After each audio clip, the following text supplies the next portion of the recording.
What happens when children discover that their father, the most powerful person in their world, is powerless in someone else's? Welcome to Articulated, the podcast where we ask big questions, like is that a banana taped to a wall or the fall of capitalism? I'm your host Yuki, and today we're diving into how art and politics have always been intertwined. By the time you finish listening, you'll leave with existential dread but also knowledge that will save humanity. Today we're shifting gears a bit to talk about a film. Specifically about Yasujiro Ozu's 1932 silent film, I Was Born But, a movie that looks like a light comedy about children, but underneath that humor is a sharp political critique of class, authority, and modern Japanese society. I Was Born But follows two young brothers, Ryoichi and Keiji, who move with their family to a suburb outside Tokyo. At first, the boys are focused on childish problems, fitting into the neighborhood, dealing with bullies, and trying to gain respect from other children. Their father is a white-collar office worker, and to the boys, he seems like an important adult figure. He is the head of the family, the person who gives orders at home, and someone they assume they must be respected by everyone. But the boys' view of their father changes when they visit his boss's house and see home movies of him acting foolishly to entertain his employer.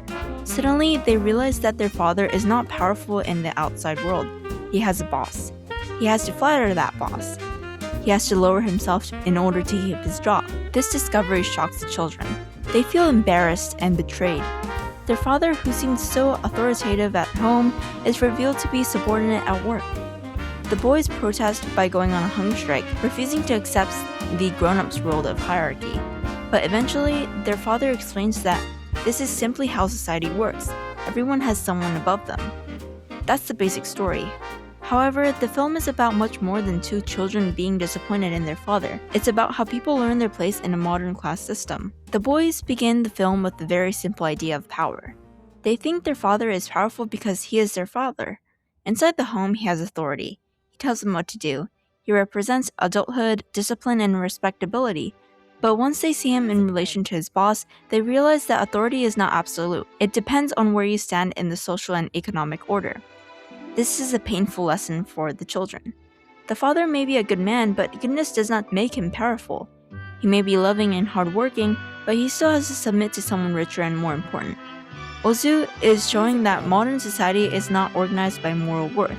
It's organized by rank, money, and employment. The father is a salaryman who depends on a company for his livelihood. He is not poor in the same way a laborer might be poor, but he is also not free. His middle-class respectability depends on obedience. He has a house, a family, and a respectable job, but keeping that life requires him to accept humiliation. The whole movie scene makes this very clear. When the father acts silly for his boss, the boys see it as shameful, but from the father's perspective, it's practical. He's performing loyalty. He's keeping himself useful. He's protecting his family's economic stability. This is where the film becomes politically complex. Ozu does not simply mock the father, he makes us understand his position. The father's behavior is embarrassing, but it's also understandable. He's trapped inside a system where survival requires compromise.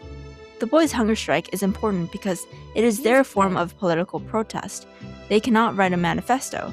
They can't change the workplace. They can't overthrow class hierarchy, but they can refuse food. Their protest is childish, but the feeling behind it is serious. They are saying, this system is unfair.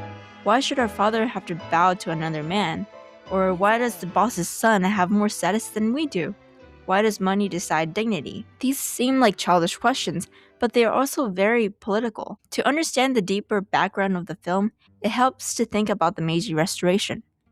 The Meiji Restoration began in 1868 when Japan ended the rule of the Tokugawa shogunate and restored imperial rule under Emperor Meiji. But it was not just a change in leadership, but a massive transformation for Japanese society. Japan rapidly modernized, built a centralized state, developed modern industry, expanded education, strengthened the military, and adopted many Western-style institutions. What is important, though, is that Ozu is not making an overt political film. I Was Born But does not announce a clear ideology, attack the government directly, or call for revolution. Its politics are quieter than that. Ozu works through ordinary situations. children fighting in the neighborhood, a father going to work, and boys slowly realizing that the adults are not as powerful as they seem. This is especially important when thinking about the legacy of the Meiji Restoration. The Meiji period is often associated with progress, modernization, industrial growth, public education, military strength, and the creation of a modern nation-state. In many ways, the world of I Was Born But is a product of that transformation. The family lives in a modern suburb. The father works as a white-collar employee. The boys are not trapped in an old feudal village. They are growing up in a modern society where a family can move, aspire, and imagine a better future. But also, Ozu shows a darker side of that modernization. The Meiji Restoration officially dismantled the old feudal class system, but hierarchy did not disappear, but was rather transformed. In the film, the father does not serve a feudal lord, but he serves a company boss. He doesn't wear samurai clothing, but instead wears a business suit, and his obedience is not framed as feudal duty, but as professional survival. Yet the emotional reality is similar. He must humble himself before someone with greater power. This is the mixed picture of Meiji modernization that Ozu presents. Modern Japan has replaced hereditary feudal rank with corporate and economic rank. The form has changed, but the pressure to obey remains. The father's humiliation shows that modernity does not automatically produce dignity or equality. It can create new opportunities while also creating new forms of dependence. Ozu's point is not that the past was better. He's not nostalgically defending feudal Japan. Instead, he is showing that modern Japan carries both progress and disappointment. The Meiji Restoration created a new social order, but that order still required people to know their place. The film quietly asks whether Japan's modernization truly freed ordinary people, or whether it simply gave hierarchy a modern appearance. The answer the film gives is subtle but pessimistic. Modernization has changed the appearance of power, but not the reality of power.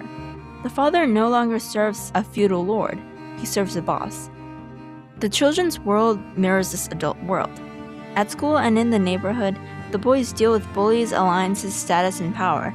They try to become leaders among the other children.